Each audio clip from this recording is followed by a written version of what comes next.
কেমব্রিয়ানের virtual ক্লাসরুমে সবাইকে স্বাগত জানাচ্ছি।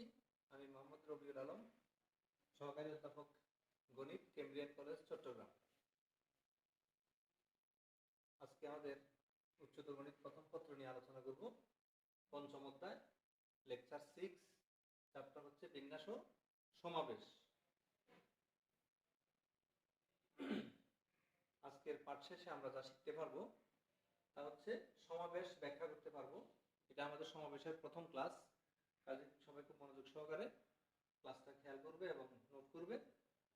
বিন্যাস ও সমাবেশ সম্পর্কিত সমস্যা সমাধান করতে পারবে। আজকে আমাদের অনুশীলন হচ্ছে সমাবেশ সম্পর্কিত দুইটা প্রশ্ন। একটা হচ্ছে NP3 = 2 × NC4 হলে n এর মান কত, এবং দ্বিতীয় প্রশ্ন হচ্ছে NP4 = 240 এবং NCR = 120 হলে n ও r এর মান কত। আমরা এর পাশাপাশি আরো কিছু বেসিক আলোচনা করার চেষ্টা করব, তারপর আমরা প্রশ্নগুলোতে যাব। তাহলে আমরা প্রথমেই একটু বেসিক বোঝার চেষ্টা করি সমাবেশের।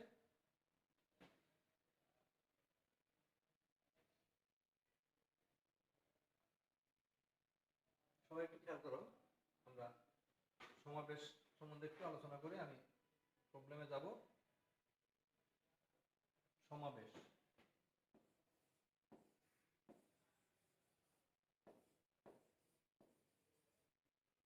যার ইংলিশ হচ্ছে কম্বিনেশন।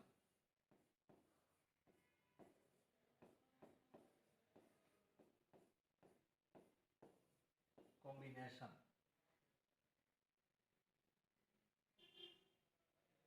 আমরা সমাবেশ মানে কি সচরাচর আমরা সাধারণত ব্যবহার করি যে আজ অমুক জায়গায় বিশাল সমাবেশ, তার মানে একত্র করা। সমাবেশ হচ্ছে আসলে কি একত্র করা। আমরা কিছু ব্যক্তিকে বা বস্তুকে একত্র করাটাই হচ্ছে আসলে সমাবেশ।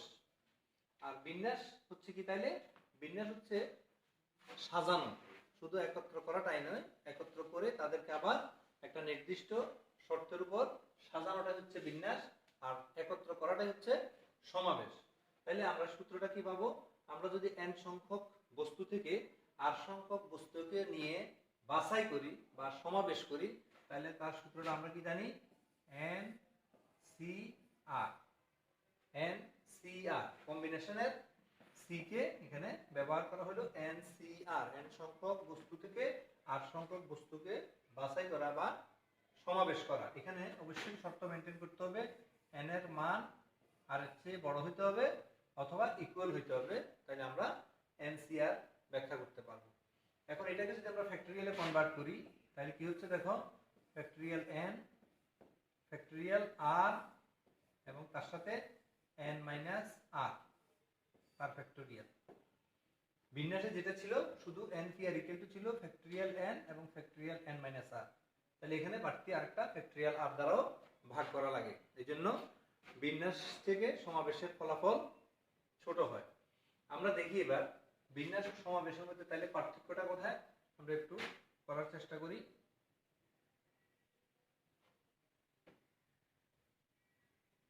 বিন্যাস ও সমাবেশের মধ্যে সম্পর্ক।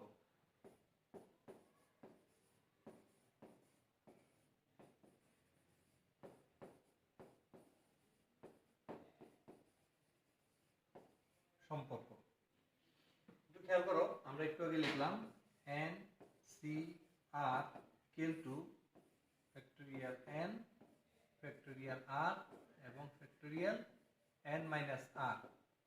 তাহলে আমরা এটাকে লিখতে পারি এভাবে, NCR = 1/ফ্যাক্টরিয়াল r, তার সাথে এই অংশটাকে আমি লিখতে পারি NPR, যেটা আমরা আগে শিখে এসেছিলাম বিন্যাসে, NPR। তাহলে কি পেলাম আমরা শেষ পর্যন্ত? NPR = NCR, তার সাথে ফ্যাক্টরিয়াল rটা r গুণন করলে এখানে চলে আসলো। আর এটাই হচ্ছে বিন্যাস ও সমাবেশের মধ্যে সম্পর্ক, যেটা আমাদের অনেকগুলো ইম্পর্টেন্ট অঙ্কে ব্যবহার করতে হবে, তাহলে তুমি এটা নোট করে রাখতে পারো। এবার আসো আমরা দু একটা জিনিস শিখবো আরো। যেমন মনে করো, আমি যদি বলি 10C4 = তাহলে আমরা ফ্যাক্টরিয়াল কনভার্ট করলে কি পাচ্ছি দেখো, ফ্যাক্টোরিয়াল 10 ফ্যাক্টোরিয়াল 4 এবং 10 মাইনাস 4 মানে ফ্যাক্টোরিয়াল 6। একইভাবে আমি যদি বলি 10c6 তার ভ্যালু কত, তাইলেও দেখো ফ্যাক্টোরিয়াল 10 ফ্যাক্টোরিয়াল 6 এবং 10 মাইনাস 6 মানে ফ্যাক্টোরিয়াল 4। তাহলে আমরা দেখো এই দুটো অংশ কিন্তু দুই দিকেই সেম, এই দুটো অংশ কিন্তু ফলাফল সেম। তাহলে আমরা বলতে পারি 10c4 equal to 10c6, 10c4 equal to 10c6। তাহলে আমরা এটা কিভাবে বলবো, এটা একটা নিশ্চয় শর্ত মেনটেন করে, যে শর্তের কারণে আমরা বলতে পারবো। খেয়াল করো 10 মাইনাস 4, এই যে আমি যদি এখানে এটাকে 10 মাইনাস 4 করি তাহলে কি পাচ্ছি, এই যে 6 পেলাম। একইভাবে যদি 10 মাইনাস 6 করি, দেখো 10 মাইনাস 6 করি তাহলে এই 4 কে পেলাম। তাহলে বুঝতে হবে তখন তারা দুজনেই ইকুয়াল। ঠিক এভাবে আমি যদি আরেকটি একটা एग्जांपल দিই, যেমন তাহলে মনে করো 7c3, এটা কার সমান হবে, অবশ্যই 7c4 এর, কারণ 7 মাইনাস 3 ইকুয়াল টু 4, আবার 7 মাইনাস 4 ইকুয়াল টু 3। তাহলে আমরা এইভাবে অসংখ্য মান একটার সাথে আরেকটাকে সমান করতে পারি। তাহলে আরো একটা एग्जांपल যদি আমি দিই, সাপোজ 15c10, তাহলে এটা কার সমান হবে, 15c5 এর সমান হবে। 15 মাইনাস 10 ইকুয়াল টু 5, আবার 15 মাইনাস 5 ইকুয়াল টু 10, তাহলে তারা দুইজন ইকুয়াল। এখানে তারা দুইজন ইকুয়াল। তাহলে আমরা এটাকে যদি একটা ফর্মুলা হিসেবে নেই, যেটা তোমাদের মনে রাখতে হবে, সেটা হচ্ছে কি n cr equal to n c n minus r। এটা হচ্ছে ফর্মুলা। দেখো কিভাবে n মাইনাস r এই যে এখানে আছে, আবার n minus n minus r, তার মানে শুধু r এখানে আছে। তাহলে এই দুইটা ইকুয়াল, আর এটাকে আমরা সূত্র হিসেবে মনে রাখবো সব সময়।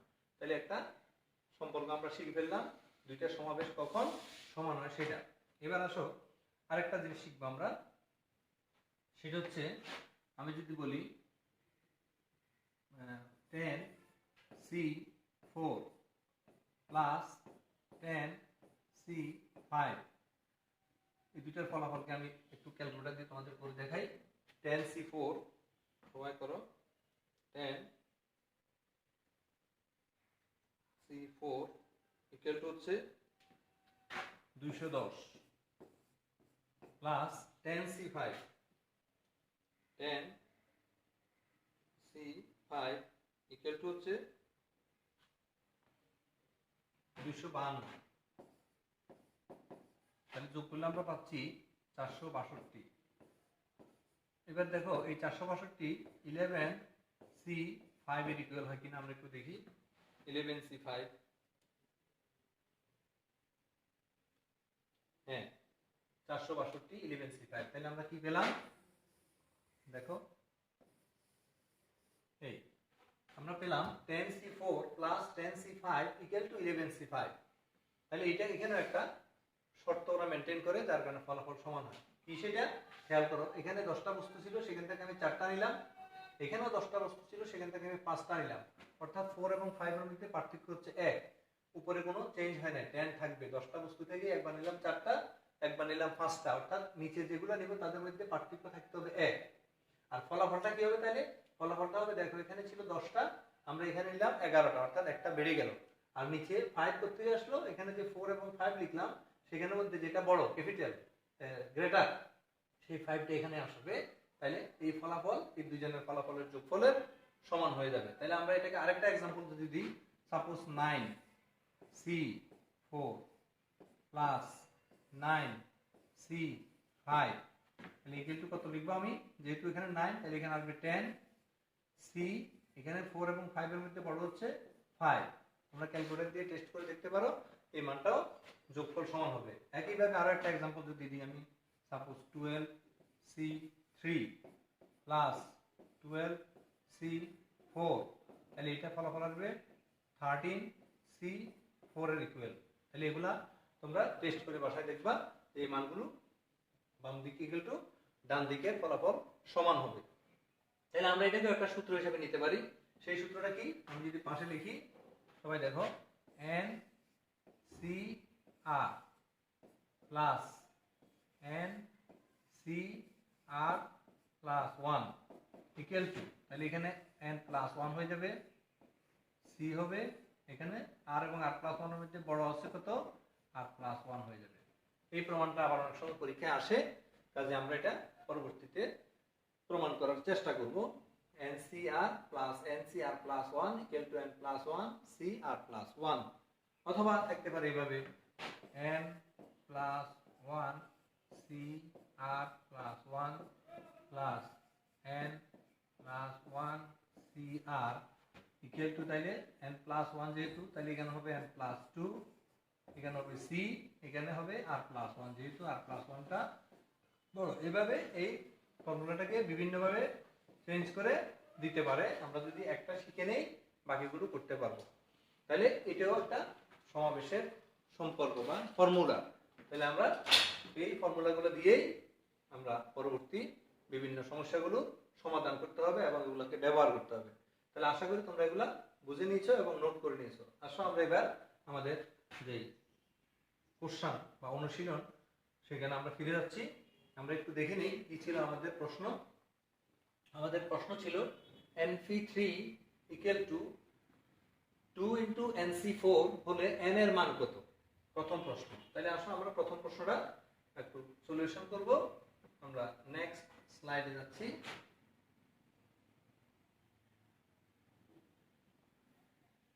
প্রশ্নটা আমাদের সামনে আছে। প্রশ্নটা হচ্ছে NF3 equal to 2 into NC4 হলে n এর মান কত। তাহলে আমরা দেখো NF3 equal to 2 into NC4, তাহলে আমরা যদি ব্যবহার করি NF3 equal to 2 into NC4 বা NF3 কে আমরা ফ্যাক্টরিয়াল কনভার্ট করলে ফ্যাক্টরিয়াল n, আর এখানে হচ্ছে n-3 এর ফ্যাক্টরিয়াল, এগুলো আমরা আগে শিখে এসেছি, equal to 2 into NC4 K factorial convert করলে ফ্যাক্টরিয়াল n, ফ্যাক্টরিয়াল n-4, আবার তার সাথে ফ্যাক্টরিয়াল 4। NC4 এর মিনিং আমরা একটু আগে শিখছি, ফ্যাক্টরিয়াল n উপরে নিচে ফ্যাক্টরিয়াল 4 আবার তার সাথে n-4।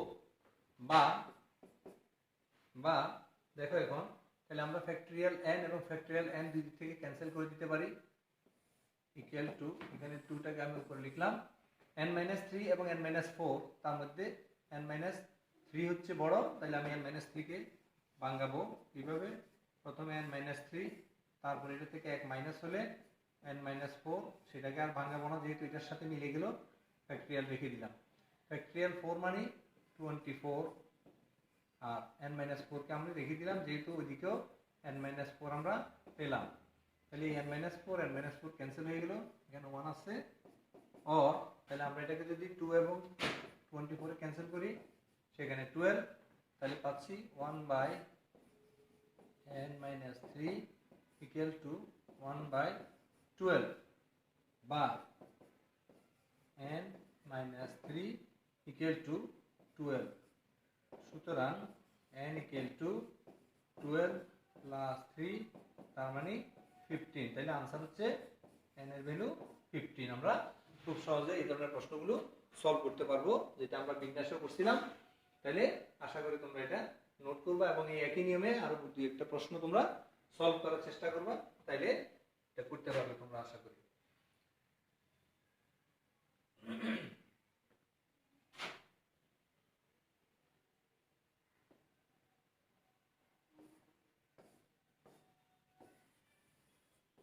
এবার আসো আমরা নেক্সট কোশ্চেনটা যাব। নেক্সট কোশ্চেনটা আমরা দেখি কি আছে।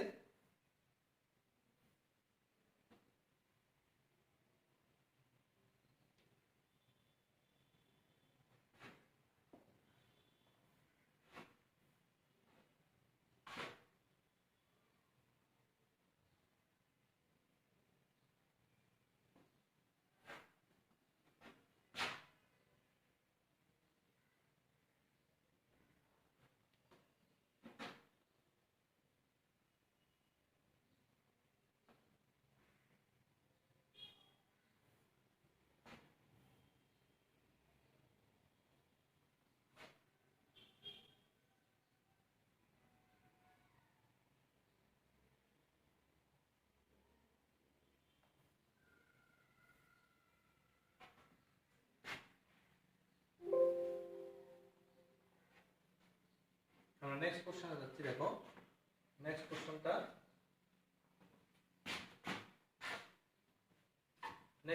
যাচ্ছি। এই যে NP4 NPR equal to 240 এবং NCR equal to 120 হলে N ও R এর মান কত? তাহলে আমরা এখানেও সলিউশন যাচ্ছি, খেয়াল করো। NPR equal to 240, এটা equation number 1। NCR equal to 120, এটাকে আমি ইকুয়েশন নাম্বার 2 দিতে পারি। তাহলে আমরা n এবং r এর মান যেহেতু চাওয়া হয়েছে, আমরা একটু আগে তোমাদেরকে লিখছিলাম বোর্ডে যে বিন্যাস ও সমাবেশের সম্পর্ক, সেখানে আমরা জানি কি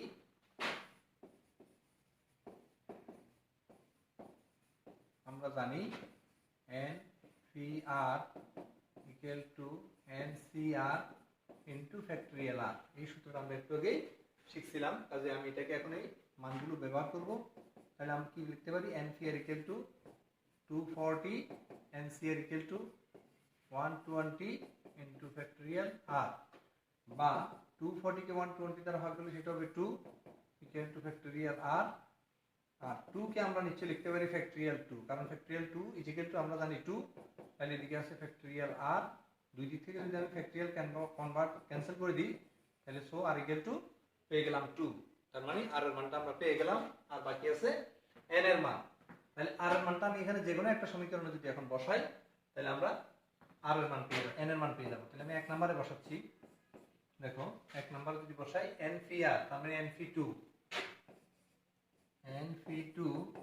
equal to 240, বা NP2 কে যদি আমরা ফ্যাক্টরিয়ালে কনভার্ট করি, ফ্যাক্টরিয়াল n, আর এখানে ফ্যাক্টরিয়াল n - 2 equal to 240, বা আমরা লিখতে পারি n into n - 1 into n - 2 এর ফ্যাক্টরিয়াল, আর নিচে n - 2 এর ফ্যাক্টরিয়াল কে রেখে দিব equal to 240, বা এই দুটো যদি ক্যান্সেল হয়ে যায়, তাহলে আমরা ক্রস গুণ করলে পাচ্ছি n square minus n minus 240 equal to 0। আর গুণন করে দিলাম। এবার আমরা মিডল টার্ম ফ্যাক্টর করব।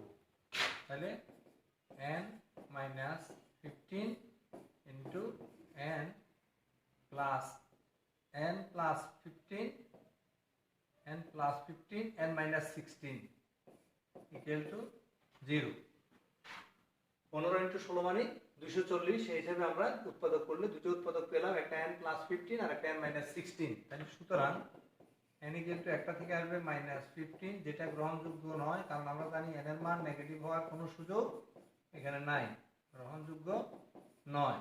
তাহলে সুতরাং n equal to আমরা 16 এটাকে आंसर হিসেবে নিব, আর একটা आंसर হচ্ছে n r equal to 2। তাহলে এরকম দুই তিনটা প্রশ্ন আছে বইয়ে, আমরা এই প্রশ্নগুলো আশা করি এইভাবে যদি করি তাহলে প্রত্যেকটার রেজাল্ট পাবো। আমি আরেকটা একই নিয়মের প্রশ্ন তোমাদেরকে বই থেকে করব আমরা, তাইলে এই নিয়মের সকল অঙ্ক আমরা আশা করি প্র্যাকটিস পরীক্ষা আসলে आंसर করতে পারবো। যেমন NPR equal to 54, আমরা এটাকে যদি যাই, দেখো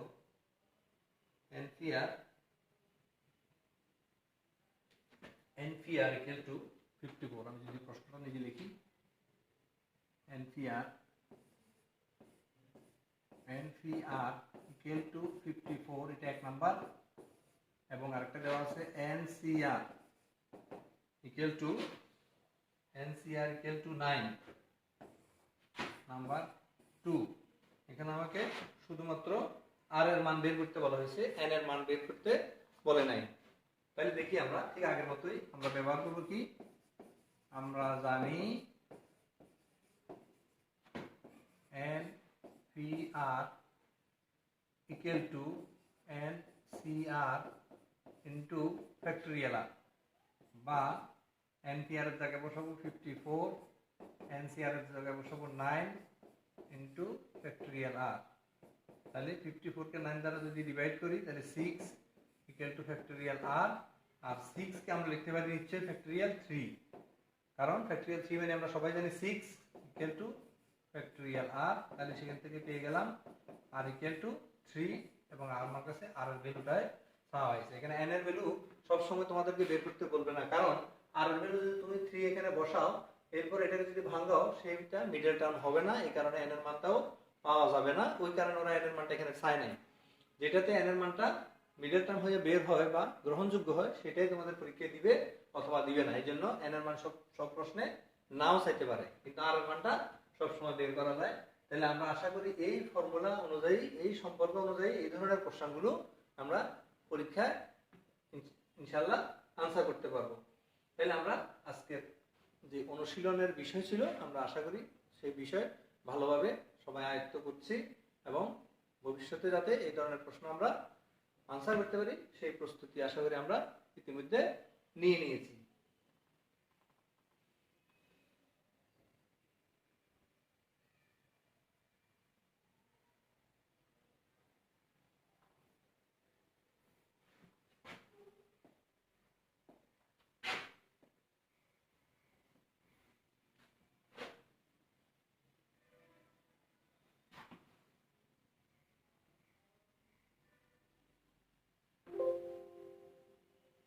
তাহলে আমরা আজকের ক্লাস এখানেই